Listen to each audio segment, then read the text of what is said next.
Do you want to power your N8N workflows with Anthropic's Cloud AI? Well, in this tutorial, I'll show you how to connect Anthropic to N8N so you can automate tasks. What are we waiting for? Let's get started. First, open your N8N workspace. I'm assuming that you've already registered and logged in before. Before proceeding, it's important to have your Anthropic API key at hand.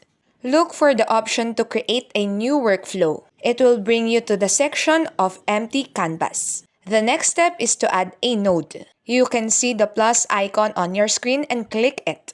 A search bar will pop up as you click the node button. In the node search bar, type Anthropic. Click on it and select an action to add to your workflow. These actions are specific tasks or operations the node will perform. Click on the node and within its configuration settings, you'll see an option to select credentials. Click there to proceed. If you haven't already have set up for credentials, don't you worry. There's an option to create new credentials from the drop-down menu. Here, you can paste your API key from Anthropic, then click Save.